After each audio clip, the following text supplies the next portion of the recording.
Hey, we're live from STS Studios, and I've got my co-host, Mean Gene Jackson, on the other line. How's it going, Gene? Not too bad, Brian. Not too bad. How are you? Oh, we're doing good. Hey, I wanted to mention something real quick. You got you promoting a wrestling card.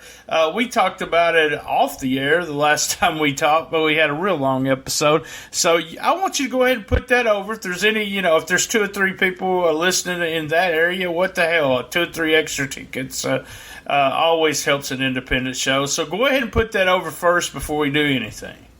Okay, it's Sunday, October the 7th. It's going to be at 3 p.m. in Huntsville, Alabama at the Huntsville Civic Center. It's Twin States Wrestling. We're calling it Resurrection because we ran some Twin State shows a couple years back, and we're bringing it back, and we're promoting the car lot that I manage. They're a sponsor of the show, and we're going to have Brian Pillman Jr. there. We're going to have the Bomb Shelter, Joseph Swartz and Kodiak out of Indianapolis. We'll have Neil the Real Deal Taylor, Cabana Man Dan, Donnie Primetime, Nick Tramer, whole bunch of great people. I've way overbooked it, but it's going to be a pretty great show, and hope everybody comes and checks it out. If it does well, we're going to try to run a show around here every other month or so. Good deal, good deal. It's just coincidental that it's with your car lot too, right? Oh, yeah, purely coincidental. I had to step away from wrestling for a couple of years, and then all of a sudden, when I can promote the car lot, they're suddenly okay with me being involved, although they don't entirely know that I'm running it. They just think I'm helping to run it. Oh, there we go. Yeah. TwinStatesWrestling.com is where people can go and get their advance tickets. Awesome. Good. Hopefully we get, like I said, 2 or 3 people listening in the Alabama area. They'll be able to jump on that and go. And we got people driving over from like Oxford, Mississippi, and Ackerman, Mississippi, and we got some people coming down from Tennessee just to see Brian Pillman Jr. Your parents don't count, okay? So you can't. My parents wouldn't walk across the street to see a wrestling show. Well, my dad would, but not my mom. Oh, my dad used to say that about anyone in concert. He wouldn't walk across the street to see anybody. even the most famous people he liked to listen to. He wouldn't pay them shit and wouldn't walk across the street.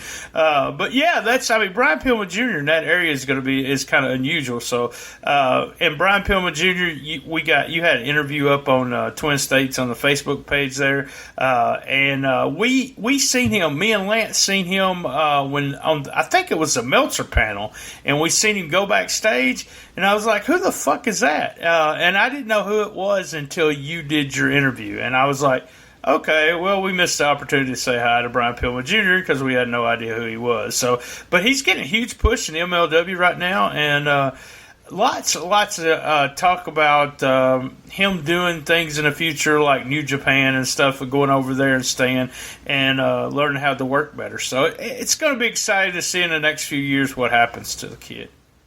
Absolutely, and God, he looks just like his dad. It's amazing. Yeah, he does. I think he's bigger though. Don't you think he's bigger than what his dad was? Yeah, he is a bit bigger. Just now that he's grown his hair out and everything, I was just shocked. Because I hadn't seen him for a little while. Last time I saw him, he had short hair. I'm like, wow, now that he's grown out the mullet, like, you definitely can see the resemblance for sure. All right. Well, let's get on with the show, as I like to say. Was it really that good? We go all the way back to September the 25th, 1982, for World Championship Wrestling, and we'll play the theme song while I'm saying that. And there'll be some dickwad that does a podcast think we're using his theme song, but just to let you know, we're not. That was in, 1982. I stole that from that episode. And, Gene, I watched this at 5:05 on WTBS when I had the chance. I'd run to my friend Ron's house, get my mom to drop me. We lived in the country. He dropped me. My friend Ron had... he had cable. Can you believe it? They had cable at their place, and we watched. I got to watch Georgia. It's what I always called it, Georgia wrestling. It's what we called it, not World Championship Wrestling. Even though it was called Georgia Championship Wrestling for a while. But they would drop me off there. I would watch wrestling and either spend a night or come home. Just always thought it was awesome because I was getting to watch another show. Right. And the reason we do this is as always, we think of things when we was a kid. We may think of stuff a lot better than it was. And so we're going to go to September the 25th, 1982. Gordon Solie comes right onto the show with a squash match featuring Paul Orndorff, and Solie and Piper are doing commentary. So, and Orndorff just does, I think all the fuck he does is an arm drag during the whole match. Like 9 arm drags, and then I'm like, well, at least we're going to pay off with, one of the greatest pile drivers in the history of the business. And he finished him with a power slam. And so I didn't even get that. So I was a little bummed out. Did you notice the drop down that Orndorff did? He goes to his back instead of his belly. Yeah, that was weird. I was what the fuck is he doing? I could hear me sitting backstage, in 1982. I was actually in the 10th grade, but just say I was there now, he would come through the curtain, I'd be yelling at him, "What the fuck are you doing, Orndorff?" But, yeah, it looked really stupid. It was real weird. He was not a bad interview at all. I always remembered Orndorff to just be awesome in WWE. Don't remember much about being in NWA or WCW, whatever you want to call this. But he said the old phrase, "be a cold day in hell." So that scared me. That's when you knew he was a tough guy right there. Well, I was 5 years old in 1982, so I probably wouldn't have had much to say to him when he come back through the curtain. So. Well, thanks a lot, motherfucker. Gene. Yeah. I'm just a little older than Gene, guys. Just a little. Next, we had Super Destroyer, and one of our guests that was on here, Rick Davies, huge Super Destroyer fan and Mass Superstar fan. Super Destroyer was being pushed big time right at this time. He was the national champion.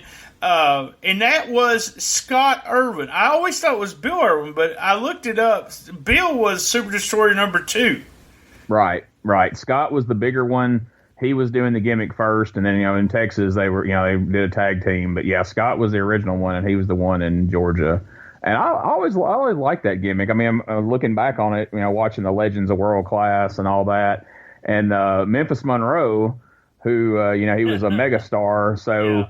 The different masks that I wore, I had one that had a big gold star on the side, just like the Super Destroyer mask, and then I had one with a star over the eye, like the Nightmares, and then I had one that was the takeoff of the Masked Superstar. So, what we're talking about, one of these days, man, if you can arrange it, you got to get Memphis Monroe on here. I know we may have to get some sponsorship money to him and everything since he was such a big superstar, but we'll have to try to get him on here. And I love the mask too. For some reason, I was a huge mask guy, Mark, so I love the big star on the mask, and also with the Nightmares, I always liked that star. But Scott was a hell of a worker, huge guy, and believable. He had a solid interview. Piper is just. God, I remember this as everyone talking about it and how good he was. And he really was. Was he really that good? Yeah, he was fun to listen to. Him and Gordon Solie together really gelled well. Do you think Gordon Solie is still as good as Gordon Solie? Everyone always talks about Solie being so good, because my opinion of him is that he's still as good. Yeah. I don't know. I mean, maybe it's just a nostalgia factor because I grew up on him in Continental and, the old Florida stuff that I went back and watched later. But I like him, even in the days that a lot of people said that he was off his game and kind of checked out. I'm always going to be a fan of Gordon Solie. And, of course, I love Roddy Piper, one of my all-time favorites.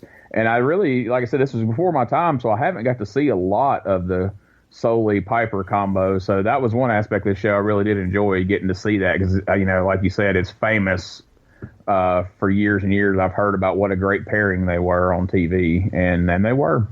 Oh, they were really good. And I learned all this from wrestling magazines. I mean, Piper being, with Solie and everything, and then getting to go and hear just a little bit, and then the older tapes. Like, I started trading tapes, I guess, in 85 or 86. I tell that story 100 times, but remember sending like best ofs or something that someone else was making, like 2 years later. Yeah. Up next, we got man, Chick Donovan is a weird looking guy. I just really, he does an interview in the later part of the show, and I just really never noticed that, Gene. But that hair, good God, he's just a weird. I always thought he looked like a cheap Ric Flair, and I guess that's kind of what he was trying to do. But he was wrestling Tom Pritchard, and I really don't know what those guys were doing. And there's no psychology. Did you notice that? They were like just. I don't know. It was not a good match. Gordon Soley told us that Pritchard was used to be a martial artist. So I don't know if he was into martial arts or not, if that was just bullshit. And Chick was a third generation athlete. I don't know what the fuck that means. I guess and he mentioned, I guess he goes by what his grandfather and his father did. So it said his grandfather was a boxer. So I don't know. It was really weird. Do you know Chick Donovan still wrestles on indie shows over in Georgia to this day? Oh, my God. And he's still in phenomenal shape. Of course, he's one of those guys. I mean, he had hair, but he looked old. Like, he's always had like a weird look, like you said, a weird look. And he's always kind of looked old like his whole life.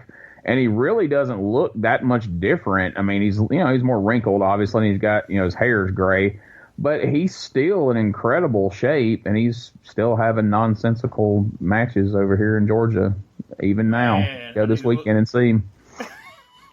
I need to look up Chick Donovan and ask him, what the fuck were you thinking with the hair? So that's what I do. And this was before Tom Pritchard got his doctorate, by the way. That's right. He was just Tom Pritchard, and Pritchard was a huge, huge Piper fan, as you know by these interviews down the line after that. Yes. But it all was because of a lot of stuff that was going on here with Gordon Soley and everything. Hey, let's take a quick commercial, and then we'll be right back, and we'll talk about the last half of it. All right, we're back with Gene. Gene, we want to thank our sponsors. Gene, how's that spunk loot going with you? You got some samples, and we don't need full details because, even though we are R-rated, we're not X-rated. Just thumbs up, thumbs down. What do you think? Thumbs up, whatever else is up, As advertised, that's all I can say.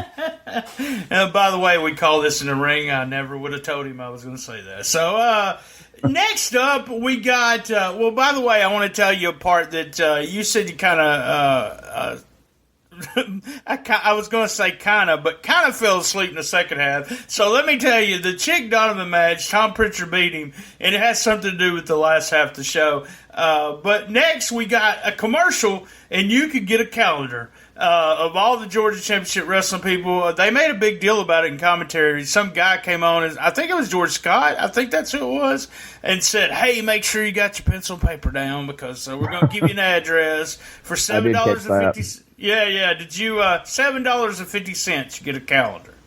Hey, speaking of commercials, now, regardless of what you feel about any of the matches on the show or anything of the sort, what a card for the freaking Omni, man. Like, Piper versus Abdullah, Flair versus Stan Hansen, the Samoans against Tito Santana and Terry Gordy, the Iron Sheik $5,000 challenge, like, pretty solid card. Like, I'd have probably been begging my parents to take me to that even at 5. Oh, it would have been awesome. And I forgot to mention there was an interview with Ole Anderson, and he had put $5,000 on the head of Piper, and Abby had won it. But Abby didn't want it, so he put $10,000 on Piper's head. I thought, that was really strange. Yeah. And Ole was just, he was so good on the microphone. What you know about him now makes you, what an asshole, but just so good on the microphone and to talk it through. We had the Iron Sheik come out and Sonny King with the Samoans, which was a weird combo there. Iron Sheik, did not understand a word he fucking said. Didn't. I don't know what he said. Sonny King was with the Samoans, and I used to be a huge Sonny King fan. When he was in Memphis, he'd come out with that the sucker in his mouth, and I think Sonny had a heart attack or something during this time. And they started using him as a manager. They didn't because he had a huge scar on his chest. He come back to Memphis and did a few matches, but nothing major after this. So I really don't know. I want to say that was what it was. The Iron Sheik, I just cracked up, but I didn't know what was even going on. Stan Hansen was next, talking about a match with Ric Flair. Stan was so young. I guess, in 1982 he was, but I just thought he always looked old, but in here he looked real young. Yeah, he did. It was kind of took me by surprise. I mean, like you said, I know it's 82, but he barely even had the mustache in this one, which made him look even younger, which really stood out to me. But then they showed a match of his, and he was every bit the Stan Hansen you know and love. Yeah, he hit that clothesline, and that was it. He was talking about Ric Flair, that he was against Ric Flair in the Omni, and he had never fought Ric Flair, which I don't know if he had or not. And then at that point, he said something about everybody in Texas was excited about him going against Ric Flair, which I thought was kind of funny. Yeah. Everybody. And then we have Buzz Sawyer and Super Destroyer came up to the mic to talk. Both of them's good talkers. Destroyer always was real good if you'd let him talk for a longer period of time. Something I just want to say before I really say whether was this that good or not. Was it really that good? I don't even know the name of our show, by the way, as you can tell. I have to write it down. Was it really that good? This was a commercial. That's all this was. To be, back then it wasn't about the TV show. It was just about getting you to go buy the ticket to go see the live show. And that's why when you go back and watch these, is it really that good, or was it really that good? Rather, I'm fucking the name up too. They weren't trying to give you good matches on TV. It was just all about getting you to the house show and to the big arena show. So some of it's kind of hard to watch, even in the stuff that we remember to be the good old days and the great. I love Memphis wrestling, but if you really break it down to what the actual studio matches were, they really weren't that great. And this is kind of an example of that. But boy, did Piper cut a promo, and I was kind of got tickled at him making all the fat jokes about Abdullah the Butcher, because most people take him pretty serious. But he was making jokes about Krispy Kremes and all kinds of fat jokes about Abby, which kind of seemed out of place. But, that's Piper. Yeah, he's just so good, though. And I think that's what there was that surprise about the stuff that he was saying and doing. And he was just, I don't know. He did all kinds of interviews in Portland that was just off the chains. And then when he saw him here, you were a huge Piper fan, and I get it. But I was one of those guys who was like, I'm tired of hearing about Piper. I don't like Piper. But after looking at some of this stuff, and I love the stuff with Hogan, I was just like, oh, God, he was really top of his game. And then, who else done what he was doing? Was this, we didn't have the Jesse Venturas and all that. Here was a guy who was a wrestler who was doing commentary, which is was very unusual there. And I think that's part of what that got him so big over with everybody. It's true. I could see where it could probably get to be a bit much if he was watching it every week, but it certainly gave him an opportunity to, really shine and get his personality over throughout the show. And like I said, this promo in particular about Abdullah and Ole and all that was fun. All right, I want to play the Ric Flair interview that plays. We have like the second part of the show, and there's a Ric Flair interview. It's kind of strange because it's almost, I want you to listen to it. It's almost a generic. It's only 1 minute and 7 seconds, but even though we all know he's going to wrestle Stan Hansen, it's kind of a generic interview. It's kind of weird the way they did this. So here we go. Let's start playing here. Ric Flair. Mirror on the wall, woo! Who is the fairest of them all? Well, if you ask around Atlanta, they'll all be talking about Ric Flair. And brother, we all know why. Not only am I the best-looking man on the face of this earth, lots of pretty jewelry, lots of pretty clothes, lots of big cars, lots of fancy airplanes, and any woman I want, just like that. And you know why? Because I just happen to be the world heavyweight champion. And like it or not, that makes me the best. Atlanta, get to know this, learn to love it, learn to live with it, just like Stan Hansen and Harley Race and Rich and everybody else are going to have to do. Ric Flair is the world champion forever. Woo! Yeah, I thought it was funny that he says Race, Stan Hansen, and Rich. And, I mean, it's like he didn't know who he was going to wrestle. He sent that in. They showed a squash from Mid-Atlantic. Everyone, I remember my friends when they would come back, and I didn't get to watch Georgia Championship Wrestling. Everyone was so excited when Ric Flair was actually there live on television. That had to be a big deal for everybody during that time. Right. Can you believe he came out to that Ric Flair drip rap song at his most recent wedding the other day? That just kills me. No, I did not know that. Those pictures are classic, though. They almost every one of the pictures, if you have not got a chance to see them, or that one picture, there was a guy, I guess the guy that did the rap song, someone memed it and said there's a pimp in the house, and then the look on the other guy's face that's there is just hilarious. And then that picture of Undertaker and him, Undertaker and Michael Hayes and Shane Helms, and Shane is the only one that's dressed like he should be going to a wedding. Pink suit and a black fanny pack. I mean, Michael Hayes is just I don't even know what to say for him at this point. I don't even know what he's trying to do. I think it's just his. I don't think it's a gimmick anymore. I just think that's what he does. So, I don't know if you've seen this part, but what we had. Rich had a squash. Tommy Rich did something really fucking weird. I don't know. The finish was strange. What he did. I think he went down for a sunset flip, but the other guy, I don't know. I really don't. It was really fucked up. He finished him off. Then we had Chick Donovan against Mike Jackson. So tell me what you know about Mike Jackson. Oh my God. Speaking of guys who are still wrestling to this day, Mike Jackson is still doing indie shows every weekend in Alabama, and he's most known for his raffles.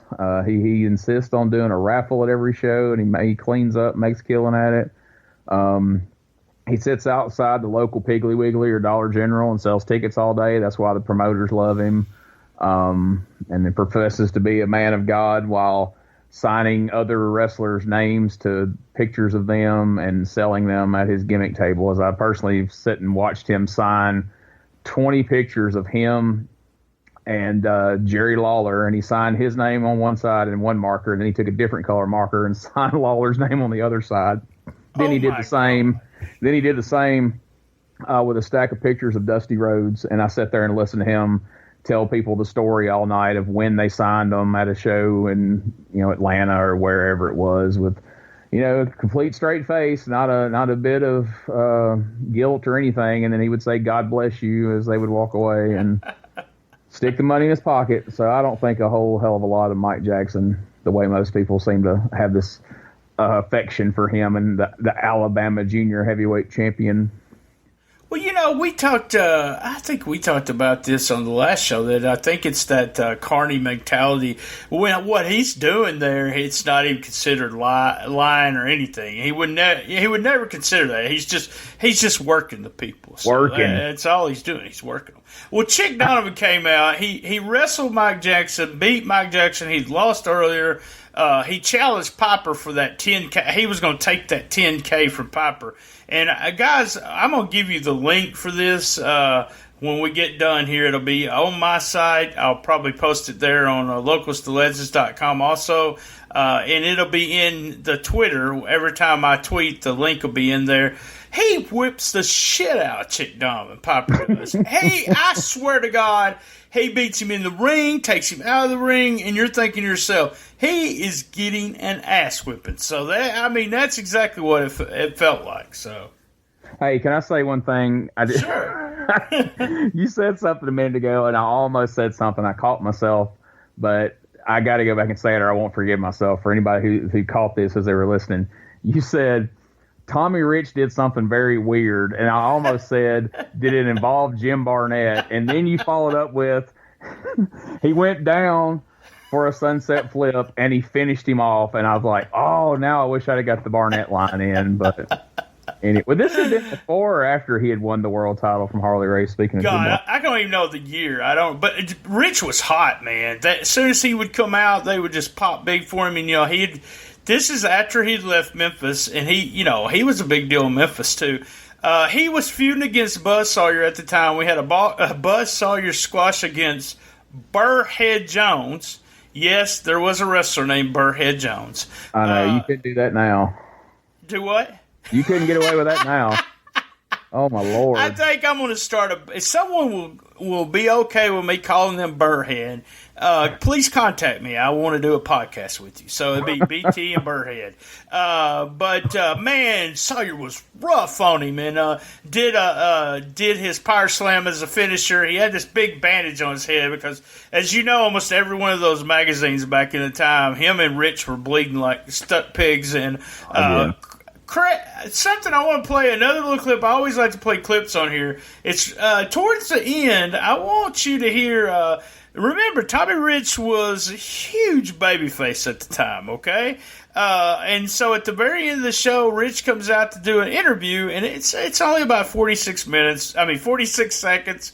And I want you to sit and listen to this. Kind of weird, too. And, of course, also Monday night in Augusta, Georgia, Tuesday in Chatsworth, Georgia, and on Thursday in Alma, Georgia. And Tommy Wildfire Rich is going to be a busy man. You know, Gordon, I heard somebody out here holler, Sissy Rich. You know what it amounts to? You know, Tommy Rich ain't out here to impress everybody, Gordon Sully. I know that everybody don't like Tommy Rich, but you know, as long as I got them little kids, the little boys and the little girls behind Tommy Rich, that's what means something to me. Some little punk out in the crowd hollering, that don't mean nothing. You know what it reminds me of is a young Buzz Sawyer. Buzz Sawyer, Huntington, West Virginia, Columbus, Ohio, the Omni. Anywhere I get a chance, brother, I'm going to straighten you out. It's world. You know, he says at the very front of the interview, he says, some punk out there calling me sissy.